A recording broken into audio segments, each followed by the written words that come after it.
Good morning, sunshines. We need to talk about imposter syndrome today. Chances are people probably quite often express how good your products are, how good your work is, and you probably, if you're anything like me, downplay that. You downplay your talent. You might even think something like, well, I mean, it's not even a real compliment. Not really, because really the only people who are impressed with my work are people who don't crochet. It doesn't really count because I know I could be better. Do you ever find yourself thinking along those lines? Maybe not those same words, but along those lines. You may even think it's not actually a compliment because most of the people who compliment you aren't even crocheters. So they don't really know what's good and what isn't because they don't do it. And you feel like compared to other people, you're just not good enough. So those compliments really don't count.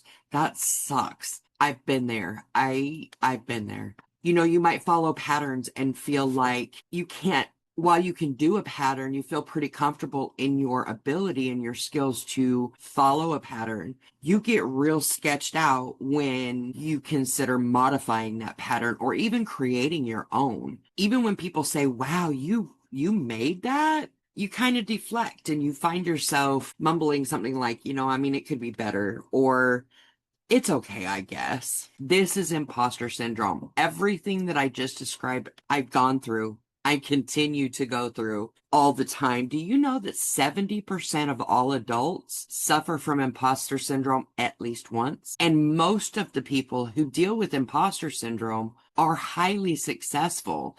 When I was doing this video, I decided I was going to research it. I went to school for psychology. I have a degree in psychology. I just enjoy knowing how the brain works. Why do we behave the way that we do? Why do we do the things that we do? A lot of times there's a reason behind it. So I dug into the psychology of imposter syndrome. Here's what I found out. According to psychologists, imposter syndrome isn't a disorder. It's not even listed in the books. It is, however, very closely related to low self-esteem, anxiety, depression, all of those things. It's almost as though all of these things, depression, anxiety, overwhelm, low self-esteem, all of these things, just like, the cliques in high school that nobody really wanted because they were mean and they were hateful, but they all hung around together. That's kind of what it feels like, because all of these things kind of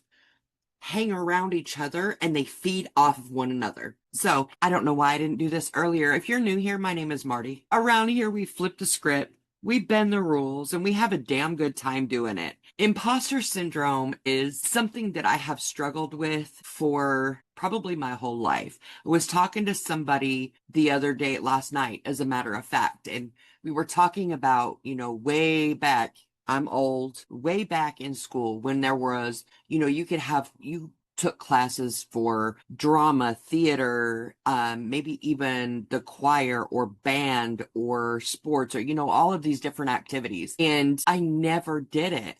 I wanted to really, really, really, really bad, but I just was so worried that I wasn't going to be good enough that I didn't even freaking try. I didn't even try. Wow, things could have been so much different had I just tried and pushed through that I'm not good enough feeling, because it happens to all of us. I'm going to add links in the description to all of the articles that I am referencing today. A few of the things that continuously came up is having an inability or a hard time accepting compliments of your work, of your craft, of your thing. You're easily and often overwhelmed with anxiety when working on art because you're scared of failing. Having a lot of abandoned art pieces, art meaning our crochet projects, right? I firmly believe that crochet is sculptural art. Whether you're working in flat panels or 3D, it makes no difference. It's still art. We are still creating. Having a lot of abandoned projects because you have a hard time finishing them if all conditions are not right at any part of the process of creating. Wow. How about they just called me out on that? You discount your achievements and attribute them to luck or external factors. So, for instance, if I have a project that I need to have done by a certain time, right? for instance, the challenge that's coming up. I'm launching that next week. Am I ready for it? Absolutely not. I've got so much that I need to do. So I'm really glad that I did this video today because now I know what I need to look for. If you have a project that you need to have done or something that needs to get done by a certain amount of time, if you don't get it done, you're going to attribute it to the fact that, well, it's just because I just couldn't do it. You might even procrastinate, put things off, and then hustle, and get it done. But then you discount that success to the fact that you had to work so hard to get it. The work would have been the same whether you procrastinated or not. But rather than giving yourself the credit for actually getting it done on time, procrastination notwithstanding, instead you discount it like it doesn't matter. That success doesn't matter because you had to work too hard, or you had help to get it done, or do you see what I'm saying? Instead of owning the success, we dismiss it because of luck or external factors. Your work never seems to be finished. You go back and you tweak it and work on it because it's never really actually done. It never feels right. You might not even feel like you deserve to price your products. I know there are many of us who have decided that I am not going to be able to make money with what I do because I'm never going to be able to charge enough to actually make a living. Let me put a on that. Number one, with crochet, there are a ton of ways you can make money for your crochet. It doesn't just have to be the physical makes. It doesn't. And even if it did, do you know how many people are actually making really good money at markets and selling online their actual physical makes? Are you kidding me right now? Cameron's Cute Creations. Hello. Like, come on. There are a lot of people, but you have to get past that. I'm not good enough. I'm going to be honest with you. This one I struggle with. I don't struggle with identifying all kinds of different ways to make money. I struggle with being able to actually make money from my physical makes. I have decided a long time ago, I'm not going to sell physical makes because I'll never be able to earn a living doing it. That's a limitation I put on myself. It's not reality. It's a limitation I put on myself. So you might even get embarrassed when people ask you about what you do for a living, if you are a crochet artist, or even calling yourself an artist. I have a hard time with that. The limitations. You perhaps get extremely worried what other people think about your work, the choices that you make for your art business. Hello. My members know what I'm talking about. My VIP is like the backbone. They have a lot of sway in the decisions that I make for the business, for the brand, for the channel, all of that. So if you're interested in becoming a VIP member or even a Core Circle member, the link is in the description. I would love to have you join us. But anyway, you might even feel like your work isn't good enough, like somebody's going to call you out as a fraud.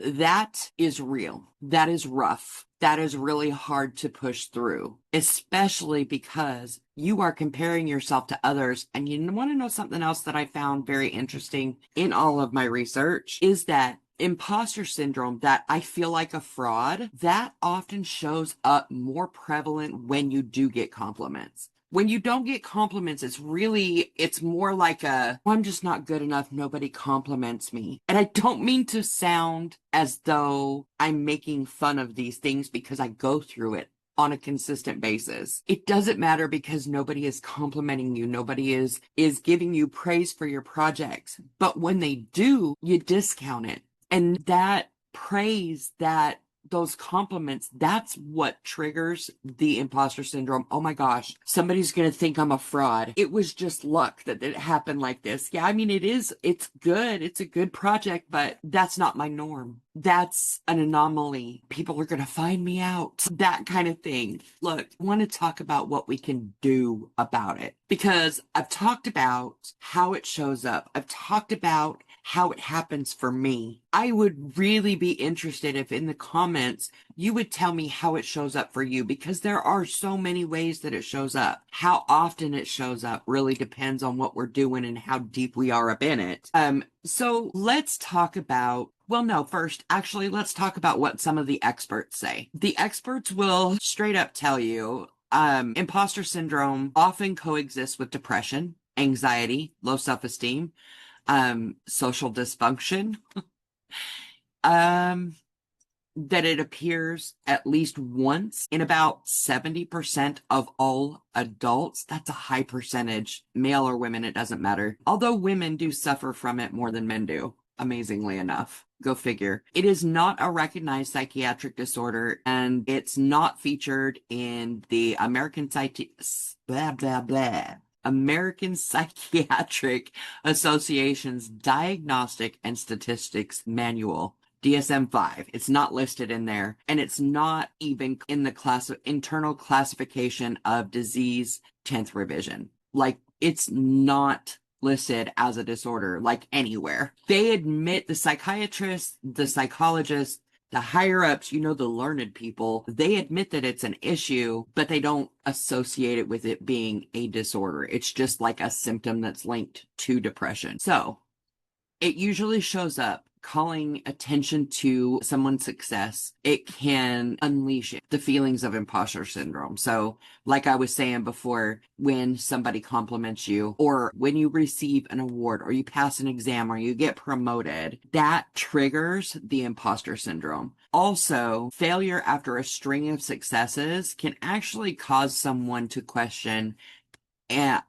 critique their overall success. Does that make sense? So if you've been doing really good, really good, really good, really good, really good. Hello, baby. Got a little jumping spider in my office, and she comes out every once in a while and she says, "What's up, Marty?" She kind of scares the hell out of me, but we're going to move on. Anyway, when you have back-to-back successes and then all of a sudden you fail, that one failure will cause a kind of a trickle-down effect. That one failure will actually kind of trigger something and make you question all of the success that you have had previous to that. It's like 1 step forward and 2 steps back. You can take 5 steps forward, but that one failure, that 1 step back, has you questioning if you even moved at all. So that sucks. It really can stifle the potential for growth and meaning, preventing people from pursuing new opportunities for growth at work, in relationships, or in and around their hobbies. What? Can I get a woo woo? Because, oh yes, people like me and you that suffer, and I'm going to say suffer because it's excruciating at times, suffer from imposter syndrome and these feelings of inadequacy,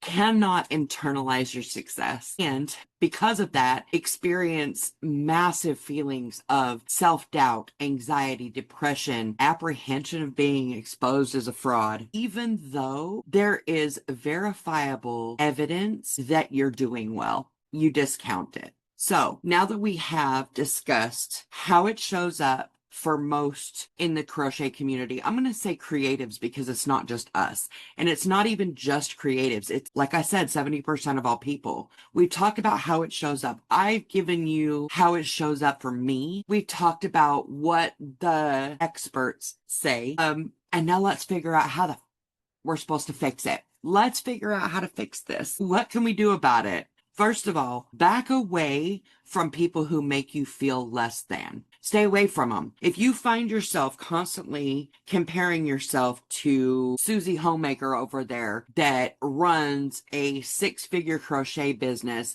and only crochets 3 hours a day, leave that girl alone. Susie can stay over there. You don't need that. You don't need that.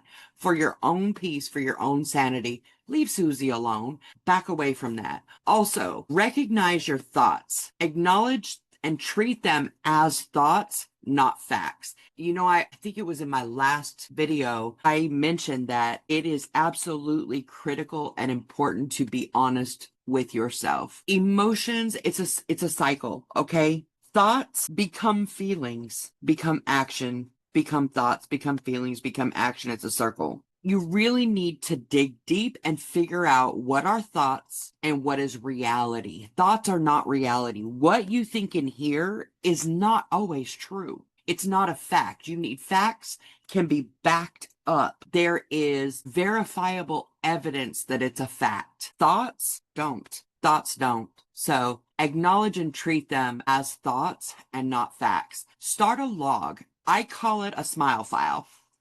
Okay, I do have a smile file. One day I'm going to show you my smile file. Right now, it's not very big, but we're not talking about that. Anyway, start a smile file, a log of all of the positive but true affirmations, facts, everything.